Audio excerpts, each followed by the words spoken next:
Hi, everyone. I'm Cat Oriel with Forbes Breaking News. Today, I'm here with Harry Dunn, a former Capitol Police officer who's now running for Congress in Maryland's 3rd District.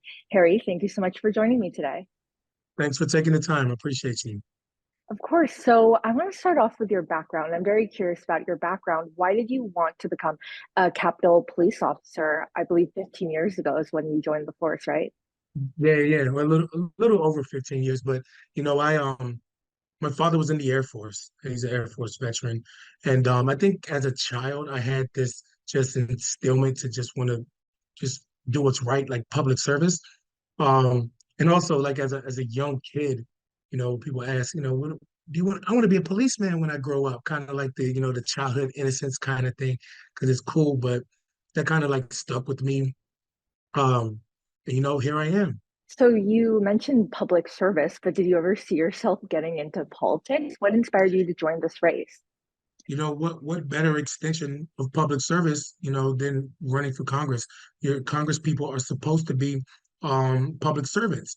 I think that's a lot of what's wrong in today's politics. A lot of individuals are self-serving instead of serving the people of their communities and the constituents that they're there to represent and to give a voice to. But if you would have asked me, like I said, before January 6th, if I would have been a politician, the answer is maybe, or excuse me, I don't want to call myself a politician, a member of Congress, then the answer is maybe. I've always had the desire for public service.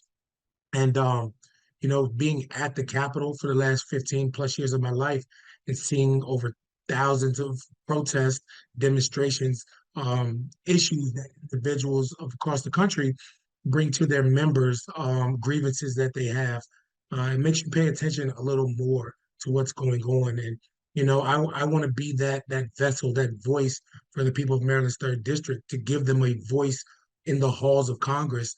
Just be a public servant, continue to serve. But January 6th did happen, and I don't have the luxury now to sit back and wait until I fully retire from the job. And I don't think we have the ability to sit back and wait one more election cycle and see what it's going to look like there. So with Mr. Sarbanes not seeking re-election, it provided an opportunity to put action towards my thoughts and the ideas that I have. Well, so after your experience on January 6th, you've become a very outspoken critic of former President Donald Trump. Are you prepared for the possibility that you could be sworn in as a freshman member of Congress with Trump taking back the White House? Yeah, and it's not just a critic of Donald Trump, it's a critic of the lies that not only him, but his party, his surrogates in Congress are peddling and, the downplaying, the whitewashing, flat out lying about what happened on January 6th. It's not just Donald Trump, but yes, I am absolutely prepared. I mean, I've taken on this role to take him on and those individuals that I just named on. I've been doing that just as an American citizen. So I would love to have a seat at the table. The government is designed with checks and balances and co-equal branches of government that hold each other accountable. And, I will actually have the constitutional duty to hold the president accountable, more so than just a citizen, with an angry citizen. So, what would true accountability look like? So I speak about this in two different ways as a police officer, a victim, of January 6th, and also, like I said, just an American citizen.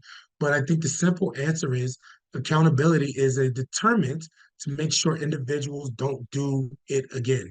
And you've heard it from the president himself. And in fact, he's in court right now, talking about why he was immune to do what he did. So he thinks that what he did, he was okay to do. And accountability hasn't been had yet. And we're still looking on it. But I don't have the answer as far as what accountability looks like. But first of all, we got to get the individual to acknowledge that what he did was wrong. Well, do you think that the Capitol Police Force, when you think about January 6th, were there any failures that you believe, planning failures, intel failures by authorities leading up to January 6th? And do you think that they actually would be able to prevent another attack from happening if it were to happen in the next year? Yeah, it's a very interesting question. I learned so much at the January 6th hearings and the investigations. Well, while we were going through January 6th, I wasn't necessarily thinking about, intelligence failures or anything like that. I was trying to, make it home at the end of the night. I was trying to make sure my coworkers were okay. I was trying to make sure the members of Congress, who notably said that nothing bad happened, trying to make sure that nothing bad happened to them. So maybe that's why they say nothing bad happened. Maybe we were good at our jobs or whatever.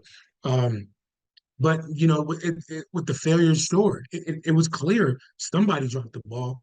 And we need obviously with at the end of the day, you have to hold people accountable for their actions. That's kind of like whether somebody forgot to lock their door and a burglar comes in and just steals something. Just because I blocked, it's victim blaming. Blaming the police who were attacked. Sure, we need to do something to make sure that we're not in a position where they're caught off guard again, and those issues need to be addressed. And the people responsible for them, we need to look at, are they the right people to be doing those jobs? But yeah, the failures of that day and everything, but ultimately the responsibility falls on the people who committed the crimes. And there's no deterrence. Obviously, yes, there's been people that have been sentenced to jail, obviously the foot soldiers, but at the very top, there hasn't been accountability yet. And I think that's what we're continuing to push and fight for. So, how concerned are you that maybe January 6th, 2025 could look like January 6th, 2021 if Biden were to be reelected? Very, very, very concerned. I mean, what has changed? In fact, it hasn't just not changed. It's the rhetoric, the out loud. It's gotten even worse. The people have gone. What's the common phrase they say? They're saying the quiet part out loud, and they're doing that on the other side. And they're already setting the stage for, well, what if Donald Trump loses? So I'm very concerned about that. So I do want to talk just beyond election integrity. What other legislative issues would be important to you as a member of That's Congress? that, that's great. So I'll name a few things, but you got to understand that all of these issues fall under the umbrella of democracy.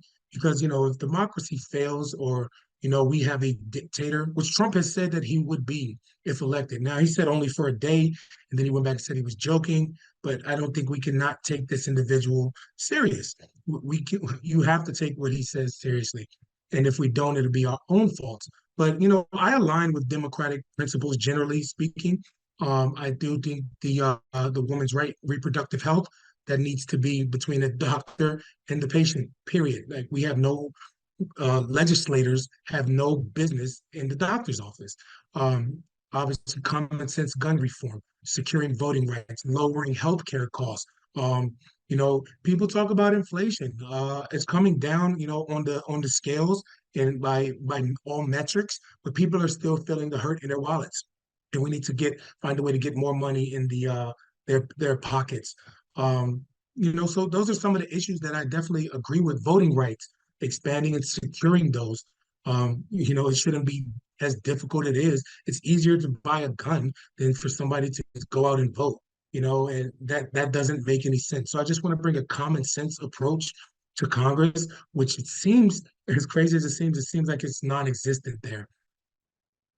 Would you say that there's a particular Democrat that is serving in the House or Senate or maybe somewhere else that is like your inspiration and you feel like you align most with them?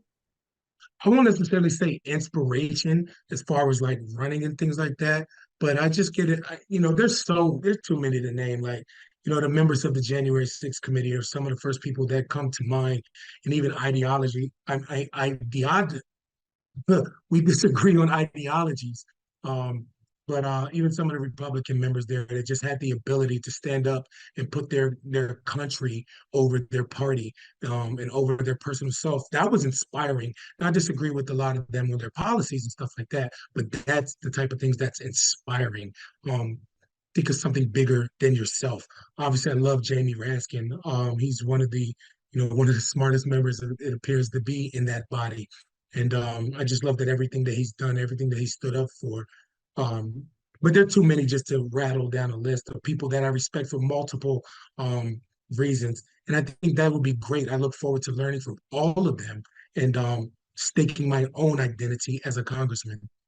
Yeah, and I'm actually curious about that. So, if you were to be elected, how would you serve alongside the Republicans who in 2021 voted against certifying the election? They would become your colleagues.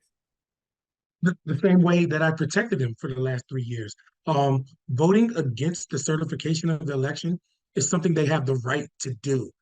Under the democracy, they have the right to do it. But that's why it's so important to have members in Congress who will follow truth, who will follow and respect the Constitution, and who will respect the voters of their district's will.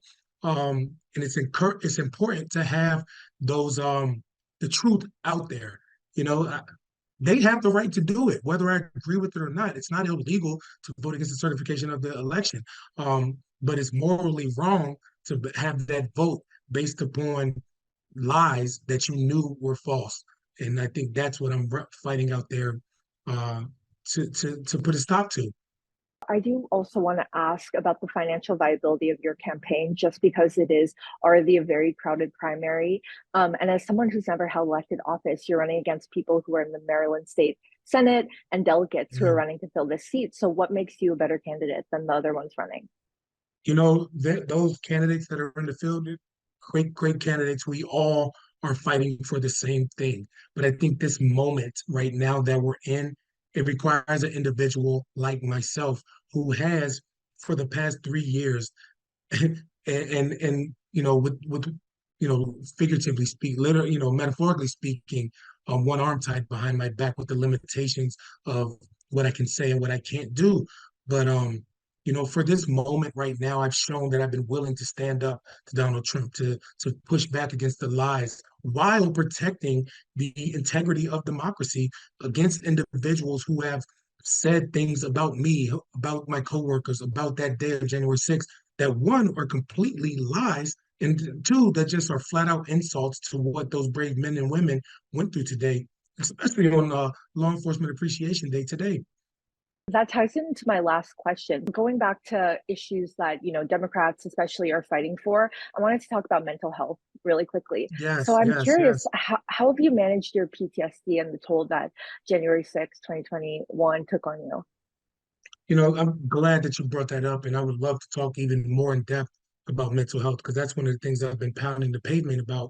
And when I'm in Congress, I look forward to enacting any and all legislation that helps reduce the stigma, surrounding mental health and get it mainstreamed and, more accessibility to care with regards to mental health because it is real and all Americans, no matter party, gender, race, we all suffer from issues. The world is cruel. The world is a cruel place, and we need to understand that is. I like to use the phrase, it is okay to not be okay. And anything that we can do to normalize that, I am all in for. And I look forward to, enacting all legislation that can make that possible. But personally, how I deal with it? Um, I've kind of like turned this moment or what happened on January 6th into motivation. I love the phrase "be the change that you want to see," and there's an opportunity now with Mr. Sarbanes leaving office, and you can't just sit around and wait for somebody else to do it. And at the end of my life, when it's all said and done, I want to be able to say I did all that I could, and I'm going to continue fighting. Thank you so much for your time today. I hope to talk to you about all of these topics and more again soon. Thank you so much for taking the time.